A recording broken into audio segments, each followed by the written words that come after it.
dagaalka gale maalintiisii 23aad waxaad moodaa inuu ka gudbayo xuduudaha rasmiga. Hadda sheekadu waxay u muuqanaysaa mid taabanaysa mid ka mid ah marxaladaha ugu halista badan ee isku dhaca istiraatiijiga ee ka socda bariga dhexe. Gaar ahaan marka la eego marinada shidaalka, saaxiibada dowladda Iiraan ee gobolka, cadaadiska doorashooyinka gudaha ee Mareykanka iyo tartanka awoodaha waaweyn ee caalamka. Warbixintan waxaan doonayaa inaan ka eegno 3 tiir oo waaweyn: dhanka dhaqaalaha, militariga iyo nidaamka awoodda caalamiga. Waxaana muuqata in hadda socota aysan ahayn kaliya dagaal laba dhinac u dhaxeeya, balse dagaalka uu ku saabsan yahay qaabka nidaamka tamarta ee dunida iyo qaabka hogaaminta caalamka ee mustaqbalka dhow. Aan eegno dhanka dhaqaalaha. Iiraan waxay si xeeladaysan u adeegsanaysaa juqraafi ahaan meelaha ugu nugul ee nidaamka tamarta dunida ay ka gudbaan. Marinka Hormuz waa halbowlaha ugu weyn ee maraakiibta shidaal ee caalamka, halka Baabul Mandab uu yahay albaabka isku xidha Aasiya iyo Yurub, siina maraya kanaalka Suways una gudbi karaya dalalka qaaradda Afrika. Haddii labada marinood midkood ama ugu yaraan labadoodaba gebi ahaan dowladda Iiraan ay xirto, saamaynta kuma ekaan doonto gobolka oo keliya. Waxay si toosa u saamayn doontaa qiimaha shidaalka, caymiska maraakiibta iyo xasiloonida suuqyada maaliyadeed ee dunida.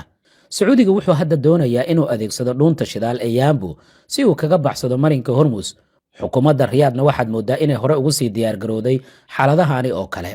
In ka badan 5 milyan oo fuusta ayay maalintii dhoofisaa, waxaanay ka samaysaa dhaqaale badan. Laakiin dowladda Iiraan waxaad moodaa inay ku jirto difaac aanan la malaysan karaynin.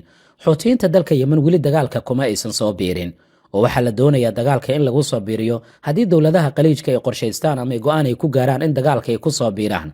Waana suuragal todobaadyadan in go'aanadaasi oo kale ay qaataan. Haddii Xoutiyiinta dowladda Yemen dagaalka ay ku soo biiraan, waxay bartilmaamaysan karayaan danaha dowladaha khaliijka ee gobolka.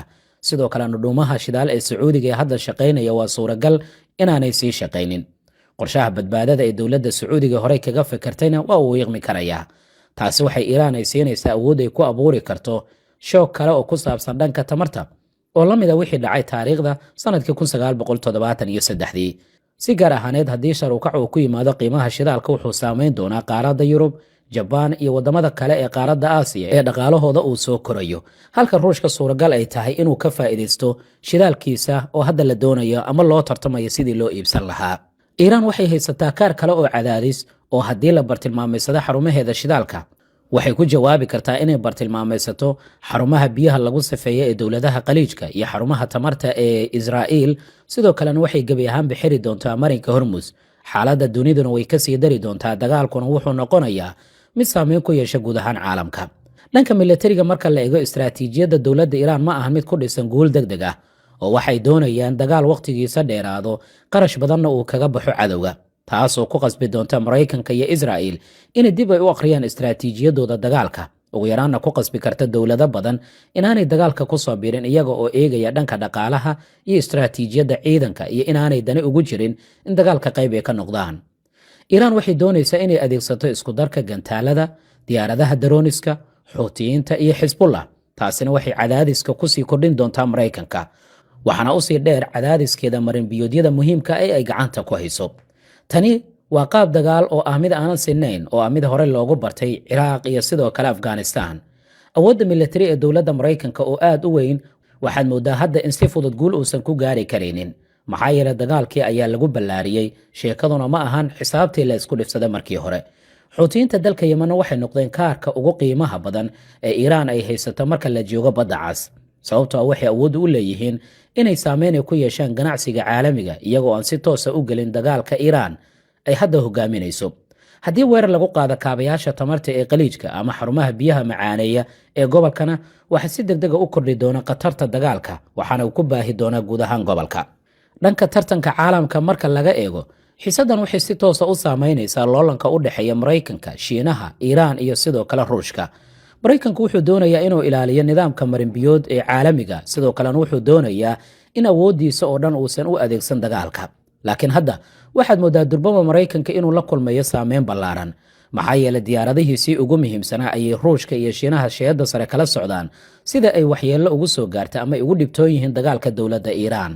Waxaanay noqotay goob lagu tijaabiyo Iiraan awoodda hubka ee dowladda Mareykanka. Haddii la soo riday diyaaradii shidaalka hawada ku siinaysa diyaaradaha kale ee dagaalka, diyaaradaha F-35 inay si degdeg u degaan xilli dagaal ay ku jireen, haddii la soo rido nooca diyaaradaha dagaalka F-15, F-16 iyo diyaarado kaleba, tani waxay ka dhigan tahay Shiinaha iyo Ruushka inay sheedda kala socdaan wax walba, kamana walwalsana waxa dhacaya marka laga yimaado hal walwal oo Shiinaha haya. Shiinaha wuxuu ka walwalsan yahay keliya xasiloonida marinada shidaalka oo dhaqaalihiisa inta badan uu ku tiirsan yahay. Ruushkana dhankiisa wuxuu ka faa'iideysan karayaa xaalad kasta oo qiimaha shidaalka kor u qaadi karaysa, taasoo dakhligiisa kordhinaysa isla markaana wiiqaysa awoodda cunaqabataynta reer galbeedka, cadowgiisii horena ku qasbi karaysa inay hadda isaga jilbaha qabsadaan.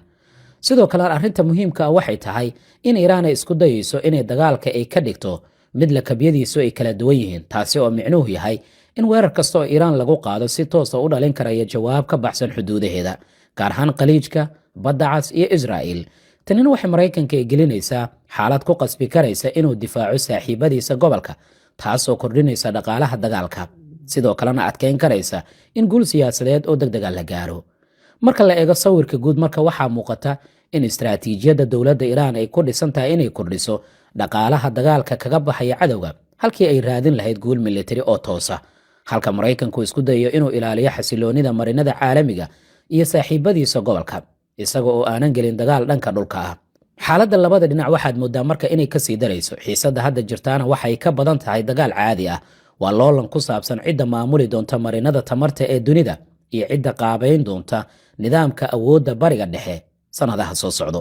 Aragtidaada nala wadaag, laygsan muuqaalka la wadaag saaxiibadaada, waad mahadsan tahay.